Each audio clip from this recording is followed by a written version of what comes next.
What's up, geniuses? Welcome to For the Record. I'm your host, Rob Markman. Now, today's guest is a living legend. You already know he's one of my favorites. He's been on the show many times before, right? When there was no lane for him in this rap game, he created his own lane.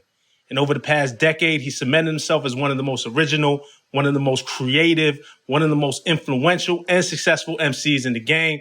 His new album is out now. It's called So Help Me God.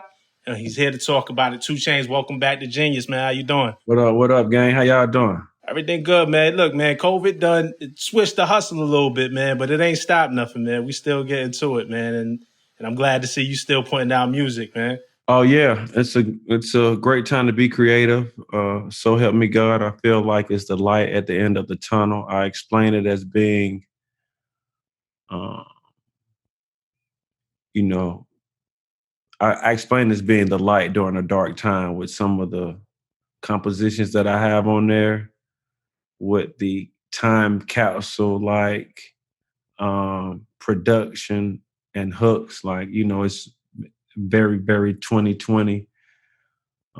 Songs like Quarantine Thick, I couldn't have, came up with this song before 2020. It had to do with the pandemic and, people actually not being able to get to the gym and, eating an extra cookie or whatever it is. So during this break has been good for me. I was able to reset. I was able to,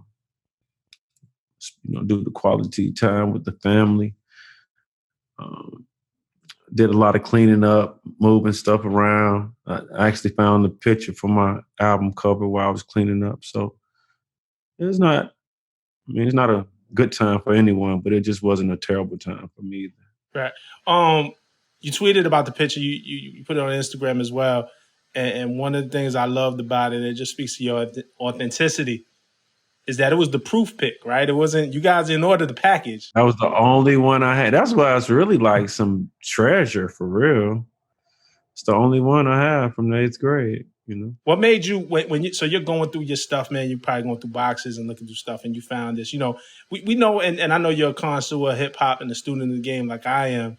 And, we've had a few times when artists have used childlike photos for their album covers. If we go from Illmatic or if we go from Wayne and the Carter 3 and the Carter 4, Biggs Ready to Die kind of represented that aesthetic.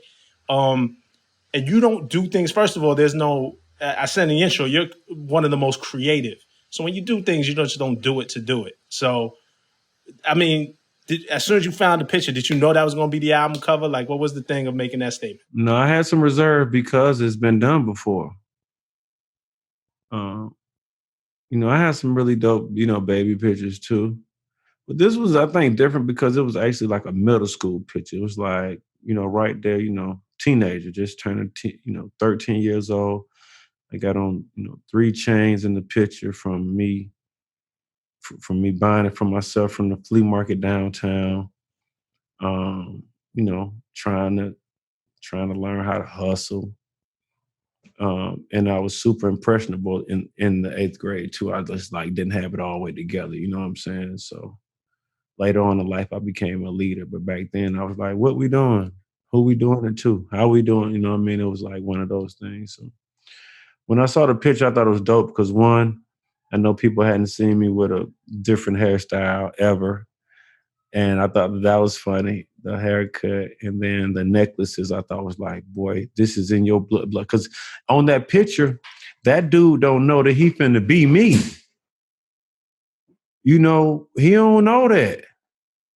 I really go back and look at the picture like, damn, what he was thinking, what he was doing. Like, he ain't even know. Like, he had to have extreme patience and confidence and prayer and everything to get to where I am in life. So I think it's one of the dopest covers. And then I used the fact that when I was coming up, we didn't have IG. So I drew on it personally. You know what I'm saying? Like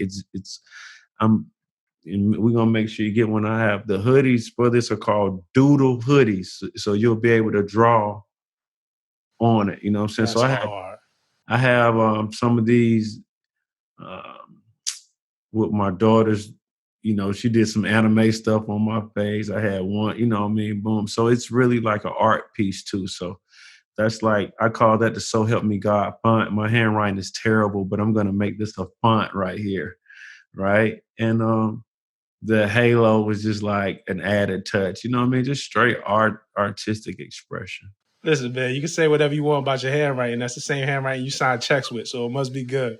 All right, talk to me for real. Nah, but you know what I'm talking about? Like, it goes back to what I said at the beginning, man, and I've always respected your creativity. So I always know when something happens with you, it's just not an arbitrary decision. I want to start from towards the end of the album and work our way through it, man, because some of those records towards the end, and again, I always appreciate this, been listening to you for a long time. I learned a lot about you on these records, man. Wait for You to Die is one of those songs. You're expressing some powerful shit. And I just wanted to know how you view death. Like, do you think about it often? Because the theme comes up a couple of times, and we'll get through it, where you talk about paying for people's funerals and seeing people go and having to live with that pain. And I just want to know, in the scope of Wait for You to Die, how you view death and just your perception of that. Okay, so no, I don't, feel like it's in my immediate future, but who knows? But for the most part, when I come up with Wait for You to Die, it's because of a series of emotions and experiences that I've been through where, somebody dies, somebody be with the person, girl, the next week. Somebody dies, the label puts together, best of project, somebody dies, and then they have this whole reminiscent thing on how you were just this, nothing that you would have ever heard on earth. So when I say they wait for you to die, it applies to family, friends, enemies included, right? Because you hear these things, and you probably said it too, like somebody died, you're like, damn, man, I really fuck with it. I really like this music. I really, boom, boom, boom. But then, like, you look up, you wasn't following them. You wasn't like, you know what I mean? But you could have been. So that song just deals with people. It kind of deals with the ego of another person, uh, and I just try to talk about instances on just like, experiences that I've been through and just how they wait for you to die and they just reminisce. You've been in those situations after the funeral, after the tears drive you somewhere like, man, that nigga was crazy, man. That nigga, man, man, shit, man, blah, blah, blah. Shit lasts like 3-4 days. And people keep going. You people keep moving. So it's important that I have these nuances on my projects where I go through the I have the silly side, obviously, you know what I'm saying, the catchy 2 Chainz side, but it's imperative that I have the storytelling side and the substance side and the pain side because I come from that, and I'm still not attached to it, but I'm close enough to it, dealing with younger artists and different people around my circle. So songs like that, they have to be on my project. Nah, and I love it. That's what really makes me a fan. I mean, it's everything. We ain't really been to the club this year, but these things that make you, and it's part of your DNA. I remember maybe one of the interviews we did, you said something that stuck with me, that you said, listen, if you can't come to my birthday, don't come to the funeral. Like, you know what I'm saying? And has to deal with about, and it's really about like, right, how you treat me in life. Treat me good in life. Like, just don't wait till I die to give me those flowers. Treat me good in life. I mean, we all do that though, right? We all do that though. You just never know. I think it's something that we all need to work on, myself included, that we, damn, man. Bro, it's cool as fuck. Like, you know what I mean? That shit be some crazy shit, man. Not to use your name and that, but it just be like, it's just one of those things where you can actually tell somebody you respect them. You got love and respect for what they do. I think that's the message that I'm pushing on there. What about songs like Save Me and 55 Times, right? Both times, just 2 lyrics, right? When people ask me for some money, I say, get in the line. Another funeral I done paid for, my name's dying.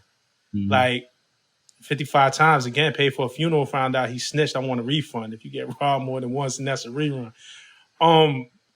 So I start looking for themes, right? And for one, you're probably blessed enough to have your peoples and your close people lean on you. And there's a certain amount of pride that comes with that too, to be able to take care of people in their time of need. But what's the emotions that you go through with that? Because at the same time, you're still grieving and then may feel, or the people around you may feel you have this tremendous responsibility. Or the people around me may be grieving. Sometimes it's my, I get it. My mom's church is like the church. She'll like be like, y'all can use my, use the church for it. And I'll like, I mean, I don't think I want credit or nothing for none of this stuff. It's just like I think the thing about this project is that it's relatable, and and everywhere in every hood somewhere is somebody that's like the big dog that has similar responsibilities that they do on the overhead type. So I've done it a couple of times. It's not like a bragging thing, but it's like I've done it.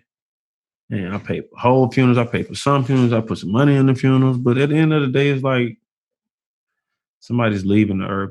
So it's a touchy subject. But I do talk about it because I've done it, obviously. So. But even listen to it, it didn't come off to me like you were bragging. It came off to me like it's hard to divorce your emotions from that. Like you could go to the car dealership and write a check for a new car, and that's a fun thing to do. To cut a check for a funeral, there's emotions attached to that you must feel. Like even listen to a song like Vampire, it made me start to think about the stress that drains your energy, and who does Chains have to lean on when you need it. Like I'm not talking about money or nothing. I'm talking about the emotional labor of carrying these feelings. I done thought about the same thing. Like who I go to if I need something or whatever. So Vampire is one of my favorite joints on this project, actually. It's very hard. It's very heartfelt. It's produced by Cool and Dre, which is somebody that I've actually known and been fans of for a long time. And this is actually our first time doing something of this magnitude. But Vampire is very touching. I go through a couple of different journeys on there with the storytelling, talking about my homie Big again, who son got killed. I spoke on him on Forgiven. But then Big was diagnosed with cancer, which is crazy. Then like when he found out, he damn near was like stage 4, and then he beat it. So I'm like, man, you wanted to like I don't even know how to explain this dude. You know what I'm saying? But it's like if somebody beat cancer, and that's like a form of like coping, but this is like cancer. People beat that. Like it's just so many things. There's like superhero shit going on in the hood. I just touched on it. Yeah, that record and that part of the record really.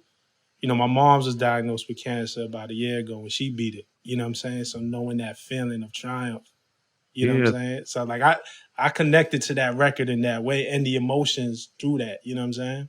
Yeah, it was definitely emotional. It's emotional every time I hear it, just because of the sounds in the record and just where I'm going. The whole, hemorrhaging when like I really believe that I went through half of, you know, high school just smiling and having serious pain on the inside, like, bleeding, so to speak, but not real bleeding, but just like covering up the pain, you know what I mean? So that's one of those things with me and what you get, a whole album of that might not be something that fans want to ride to, but I do have to put that to make it a complete composition. And that's why I had to ask you about these records and I actually started out the interview with it, not on a somber tone or I don't want to depress anybody, but I really feel like I want you to get your flowers. I want people to see the depth of your character and your creativity. And these are the type of records that we just saw you and Ross do a verses this year where we celebrated all the hits and the big records that moved us. And these might not be the type of records that you could play in the verses, you know what I'm saying? But they mean just as much in a different way. Absolutely. And with Ross, he came in with kind of a diverse catalog the way he just wasn't doing Miami base or whatever it would be. You know what I mean? It was a situation we had a lot of that Justice League, Cool and Dre, just vibe. You know what I mean? So, but I have those same vibes, but the ones by me, putting out so much music, I'm data driven. So I know what the fans appreciate from me. I know my ratio, men to women. I know just so much stuff about myself because I actually even study myself. So for me, I tend to know what works. I can hear a plaque before it's even mixed. That's a gift. Before it's mixed. This is a million and some odd people are going to relate to this one, and I have a few of these on my new project, but and I've been wrong before, and I believe I'd be like it's the fans behind because eventually they'll catch up. But yeah, with the verses thing, I definitely was my strategy, if I must say I had one, was just to play plaques, play stuff that had over 1 million subscribers. That was my thing, and it was super fun. I've been moving ever since then. I dropped Moneymaker the same night, and I've been going since then, preparing for today. When you say you could kind of you could feel the plaques before it's even mixed. Moneymaker, it feels like one of those with you and Wayne. Absolutely. Talk about the inspiration for that, because there's so much elements and things to celebrate. Obviously, you going to a HBCU and knowing what HBCUs mean to the culture and using, the human jukebox, the marching band, and, and if you really know God, Piece of My Love, like, saying it's all wrapped up in there. And then it's you and Wayne on top of that. Man. Talk about how that one came together. So during the pandemic, right, musicians, I'm assuming, are trying to figure out what angle they're going to release music. Are they going to still do the same meaningless stuff? Are they going to drop something like, how you going to come? You know what I'm saying? All the music is working that's coming out. But for me, I was like, what angle do I need to come? Because when you come back, guys, like Cardi and them came with the whap, boom, like they came with something, boom, and just, boom. I'm trying, when you sit down for like a year, you like how I'm about to come back in the game. It has to be disruptive, in other words, you know what I'm saying? It has to be creative and disruptive. And so I don't know, man. I just had this idea, just like them halftime vibes. Like no one has ever done it, even as the visual. Because we're going through like the HBCU era, right, where it's getting recognized more than ever. This is pre-vice president. We talking about the Black experience, the Black. This comes from Black colleges, fam. I'm telling you, this is where this stuff happens. And so I had the idea for the song before the country shut down because I'm also somebody that's booked heavily during homecoming season.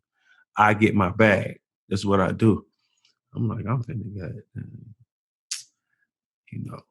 I'm finna hit the streets. I'm about to be back out here. And so the dude who did it was, he played in the band. So it was like, and he came over, his name was Pizzle. He came over and he was a producer. So he played like 12 beats, just beats. And I was just stressing to him that I wanted some bands that like trying to make him understand what I wanted. Like, I want to let you know what I want. I want to rap to like, because you got to understand it's a sample that they're sampling. Right.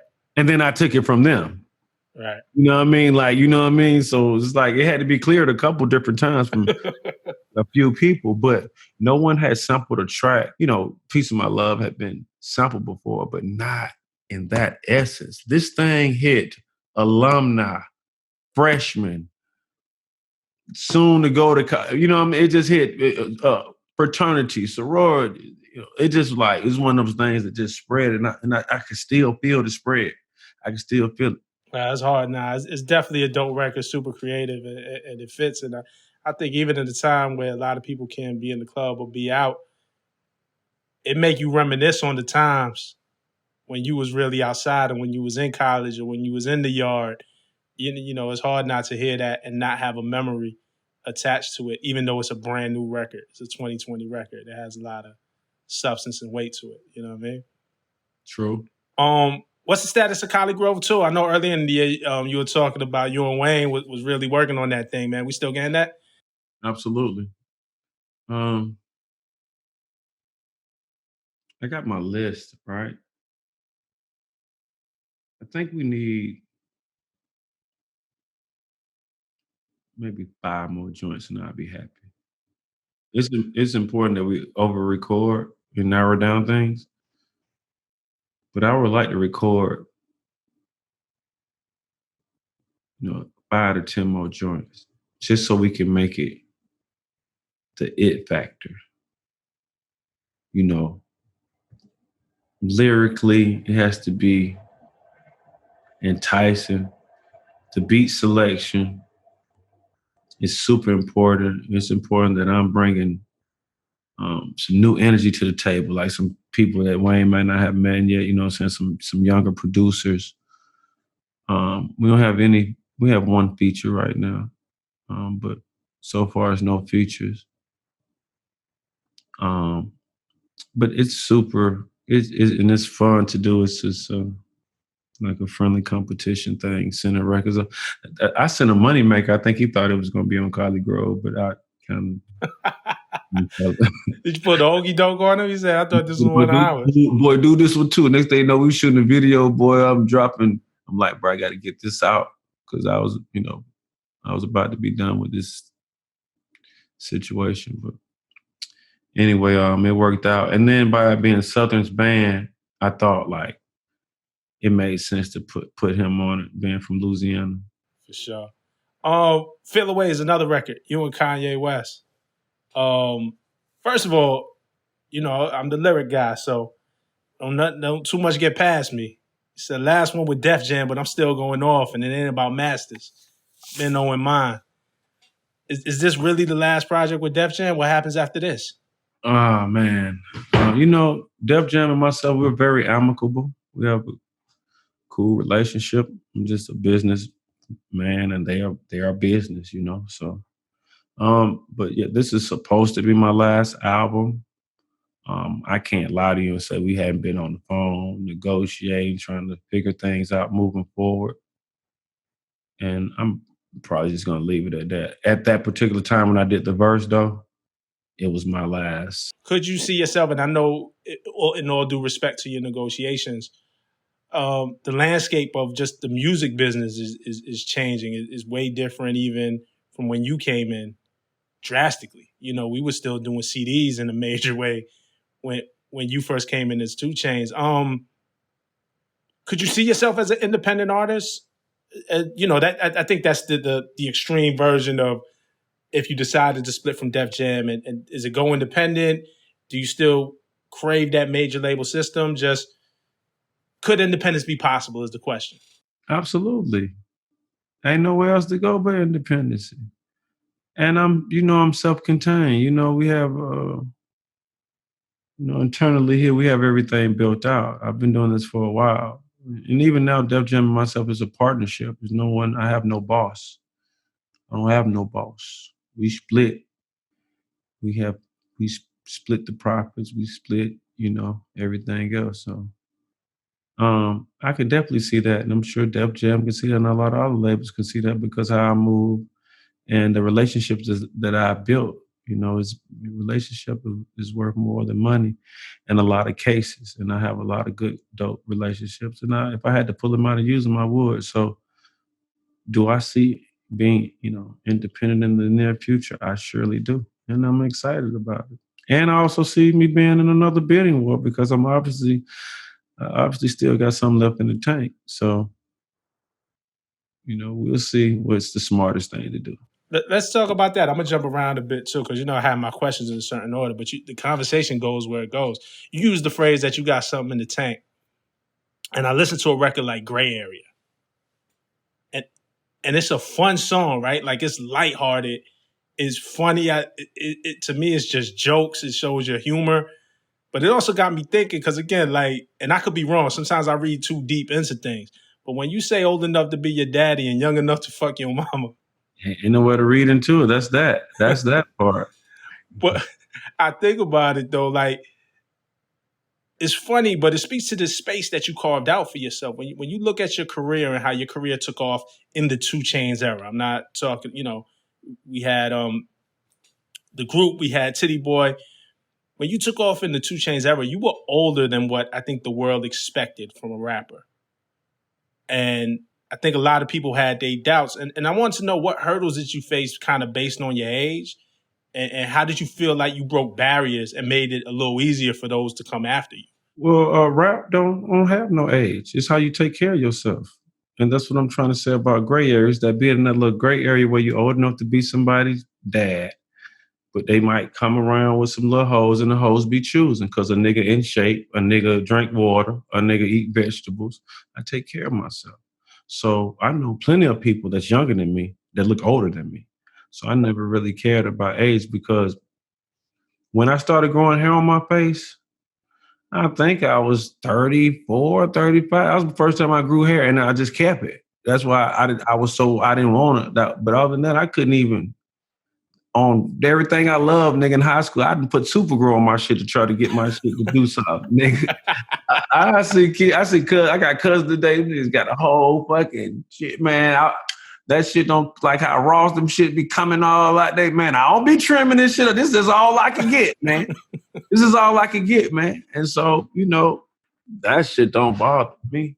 I am old enough to make wise decisions. I'm also old enough to, and you don't have to be older to think about, consequences of my actions. Because I made many mistakes when I was young. So I wouldn't change nothing about how I got in the game. You be thinking you be ready, but sometimes it just don't be your time. Whenever God blessed me to shine, it was that time to shine. I ain't stopped shining since then.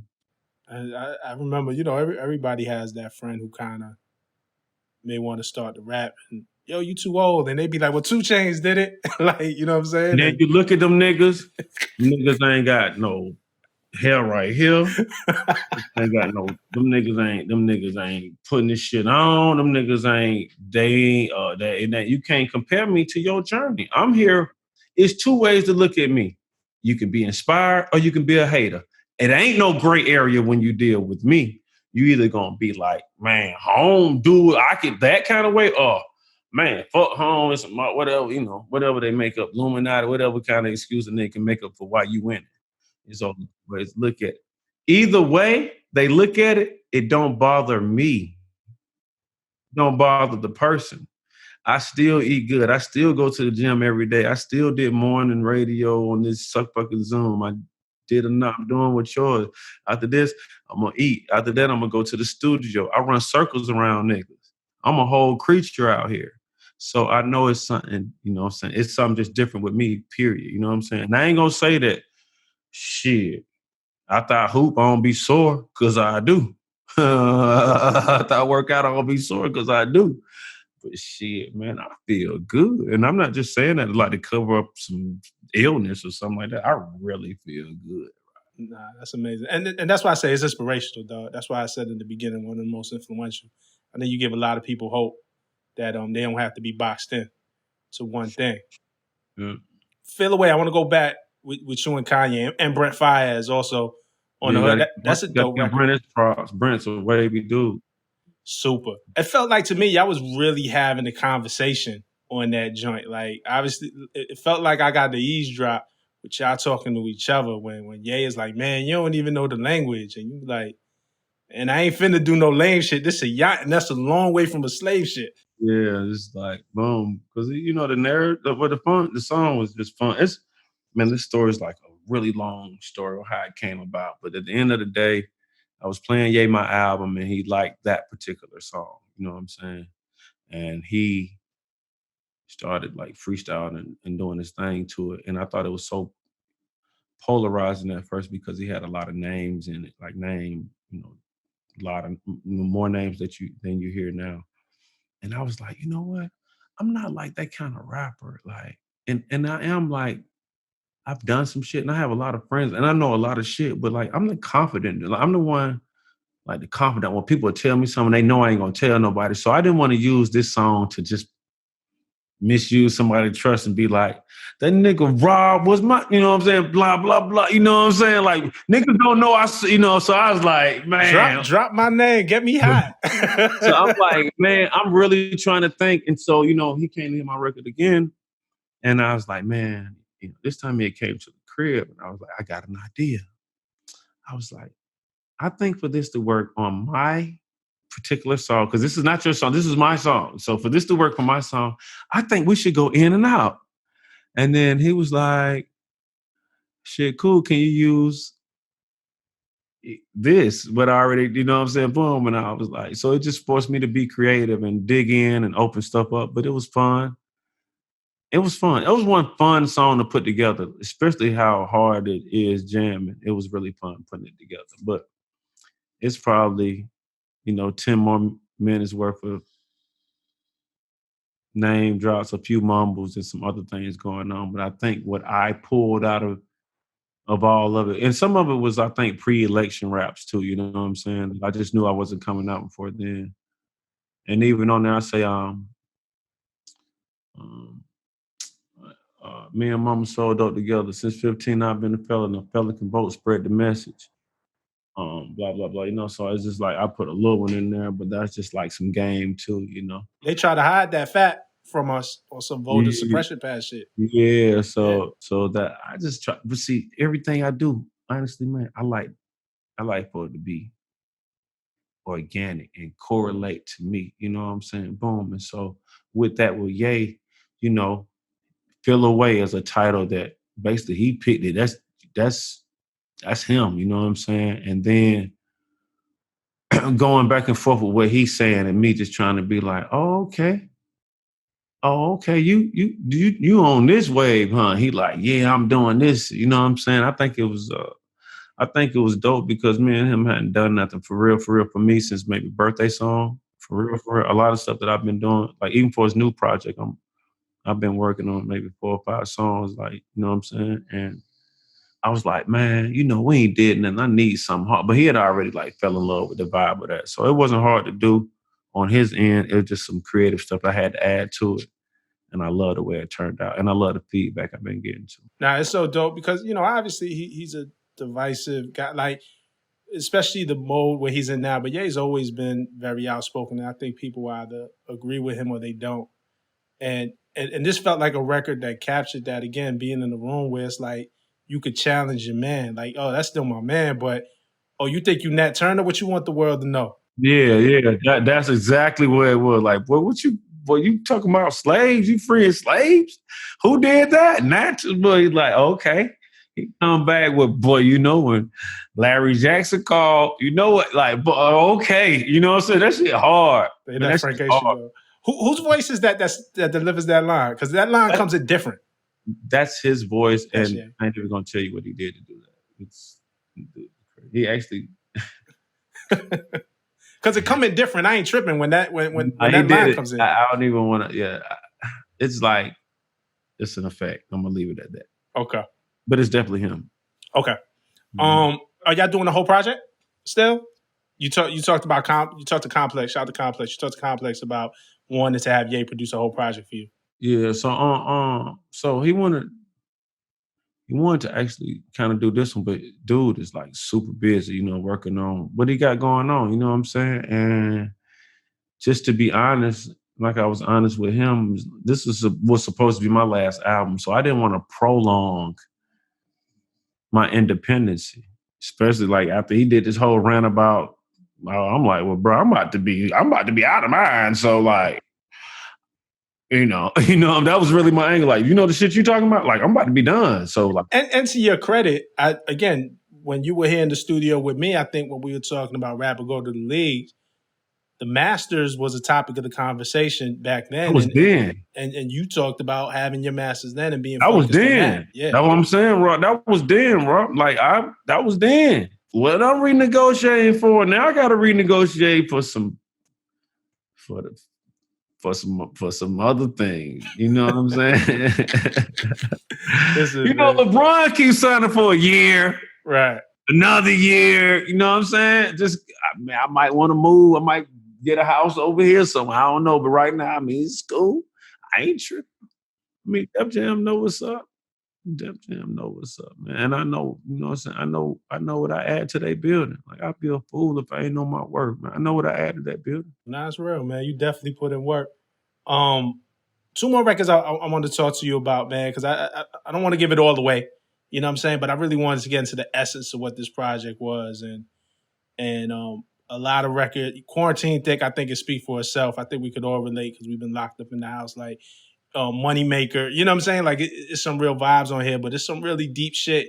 And again, the same way a couple of years ago you was talking about your masters on Rap and Go to the League. There's a lot of here that I think will be conversation for years to come, and people might not get till later. You know what I mean? The Free Lighter record, man, with Uzi and Chief Keef.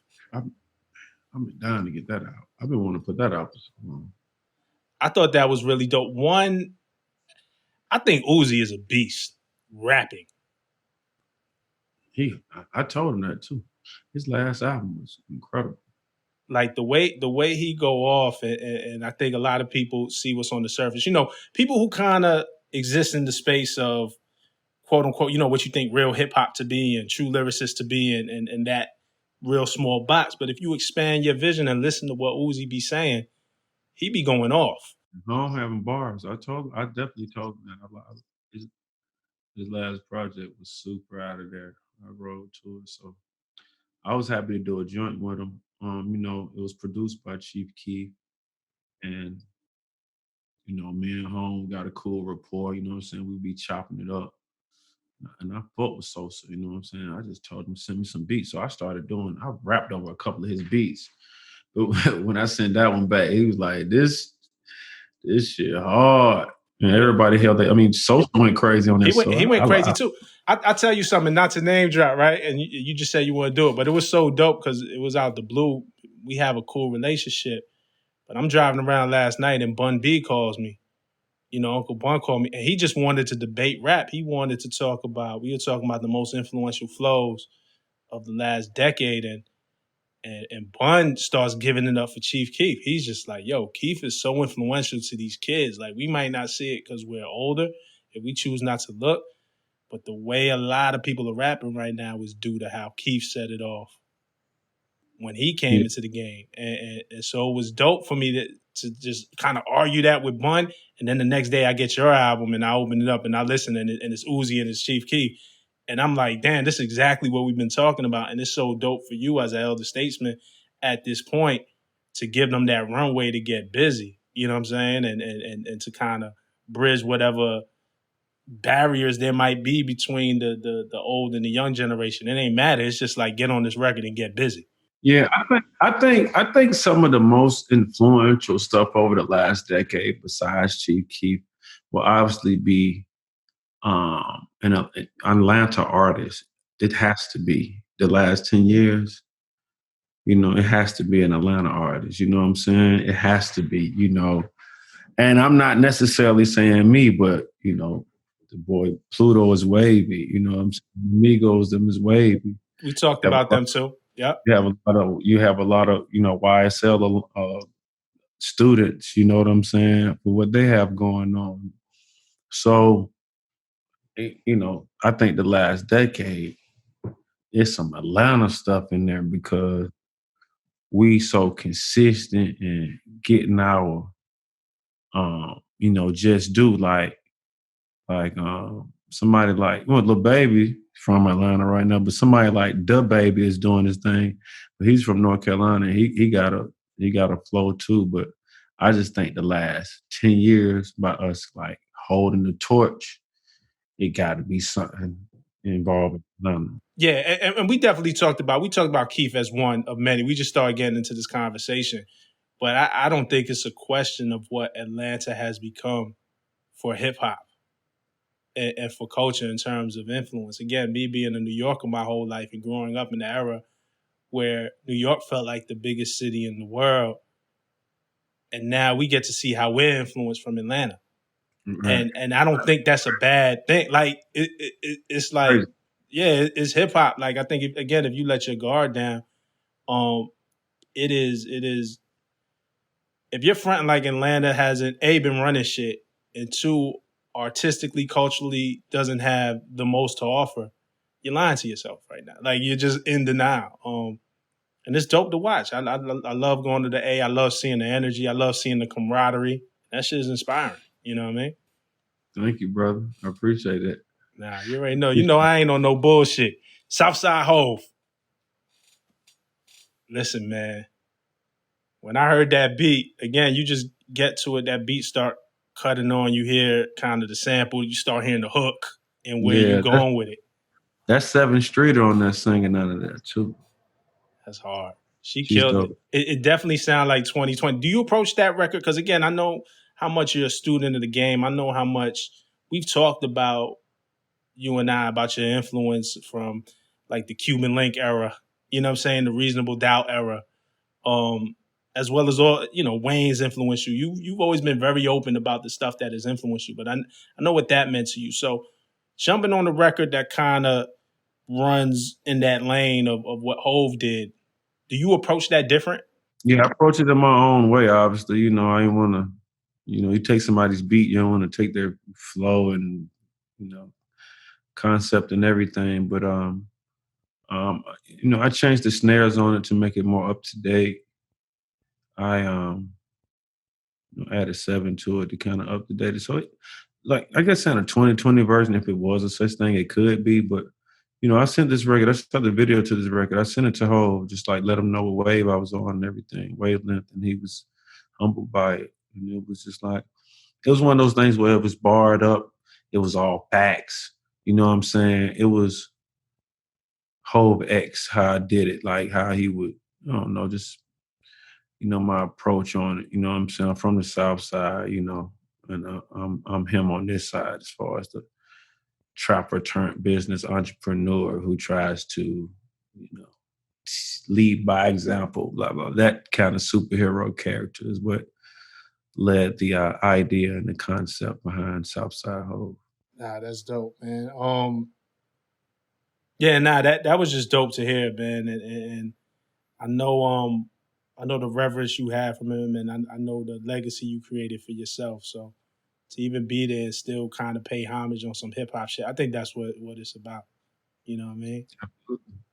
Nah, that's hard, man. Listen, I just want to thank you for always every time we sit, man. I always enjoy these conversations, man, because as much of a star as you are, and it just really feel like just two hip hop heads just kind of talking shit, man. And I always appreciate the way you open up about your process and all of that, man. And this is a dope album, man. And we're gonna sit with it. Like I said, I think it's gonna be a couple months go by, and we're gonna catch things that we didn't catch on the first listen, and we're gonna be talking about certain things like your masters in 2 years ago is going to become topics of conversation in years to come.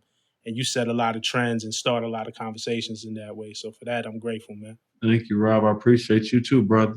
Nah, I already got it. As soon as this thing is over, man, I look forward to getting up, man. You already know, man. A show or something, man. We got to get something going. I can't wait, man. I need to get out. I ain't been in New York since it started. All right. Nah, you know what I'm saying? But I appreciate you, man, and look forward to what you having next, man. That Collie Grove, too.